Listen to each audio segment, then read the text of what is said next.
Imagine this, a quiet Sunday morning that in just a couple of hours would completely change the course of the 20th century. Today, we're diving deep into the day that literally pulled a reluctant America into a global war, the attack on Pearl Harbor. You've probably all heard those famous words from President Roosevelt. They perfectly captured a nation's absolute shock and rage. But here's the thing you have to understand. This infamous day wasn't some bolt from the blue. No, it was more like the explosive end of a very, very long fuse. So to really get what happened on December 7th, we've got to rewind the clock. Because the attack on Pearl Harbor didn't just happen in a vacuum. It was the boiling point after decades of simmering tension. So on one side, you had Japan, this rapidly modernizing power, really flexing its muscles and expanding across Asia, especially into China. And on the other side, you have the United States, watching all this and thinking, hey, that threatens our interests in the Pacific. It was, a classic collision course, just two massive powers heading straight for each other. And this is where things really escalate. The U.S. decides to play hardball. To stop Japan's war machine, they cut off its most vital resource, oil. And we're talking about 94% of it. That's like turning off the tap. This one move basically put Japan's entire military in a chokehold and forced them into a corner. The choice was stark: either back down from their ambitions or go to war to get the oil they desperately need. So what does FDR do? He makes a huge chess move. He moves the entire U.S. Pacific Fleet from San Diego right to Pearl Harbor in Hawaii. The idea was to park this massive naval force right in Japan's backyard, as a deterrent, to make them think twice. But the tragic irony is that this very move, the one that was supposed to prevent a war, ended up putting America's most valuable ships all in one place, making Pearl Harbor an absolutely irresistible target. Okay, so the oil is cut off, the fleet is in Hawaii. That long fuse we talked about? Well, it's burning fast now.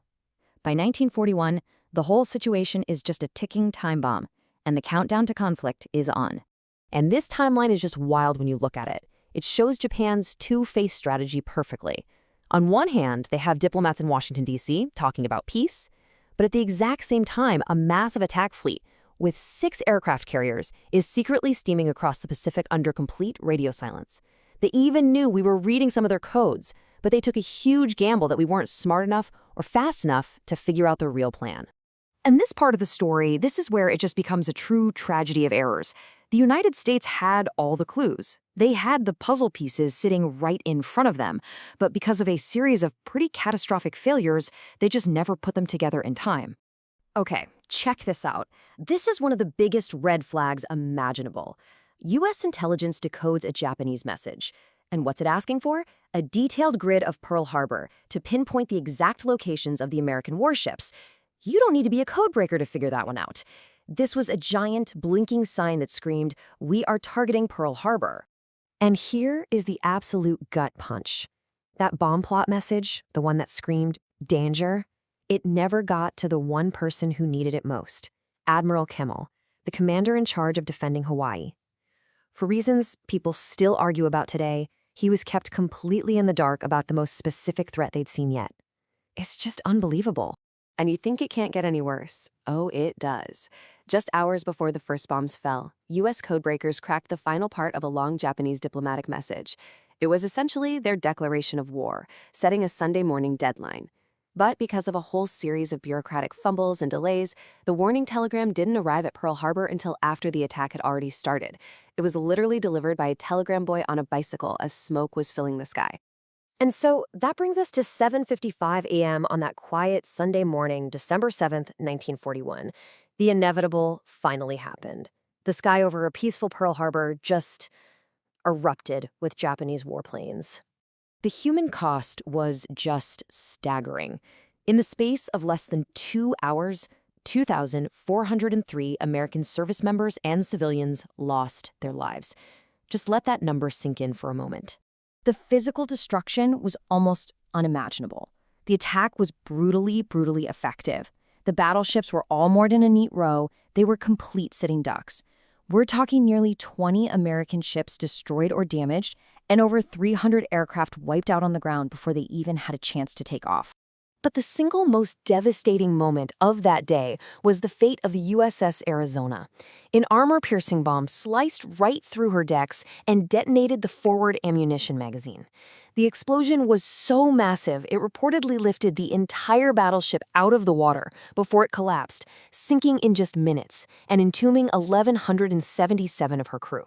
That single ship accounts for nearly half of all the lives lost that day. Now, from a tactical point of view, Japan's attack was a stunning success. But strategically, it was one of the biggest blunders in military history. They didn't knock America out of the war. They woke a sleeping giant. And here's the one piece of absolutely critical luck for the United States. The Japanese missed their most important targets. Yeah, losing the battleships was a terrible blow, but honestly, the age of the battleship was already ending. The new queens of the sea were the aircraft carriers. And where were America's carriers on December 7th? They were all out at sea on maneuvers.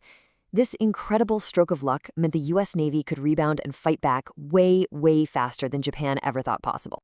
The very next day, President Roosevelt addressed Congress, and his words captured the mood of an entire country that was no longer divided about war. In an instant, American isolationism vanished. It was replaced by a unified, furious call for action and a national promise of absolute victory. And after that, the dominoes fell fast. On December 8th, Congress declared war on Japan. It wasn't even a debate. Then, just 3 days later, Japan's allies, Germany and Italy, returned the favor and declared war on the United States. And just like that, the U.S. was formally in World War II, on all fronts. An attack on a single naval base in the Pacific had just ignited a global conflict for America. So all of this leaves us with one big, nagging question. When you look back at that long fuse, the conflicting ambitions, the economic pressure, the military posturing, you have to wonder, was there ever an off-ramp? Was a peaceful resolution ever really on the table? Or was the path to war, tragically, already set in stone?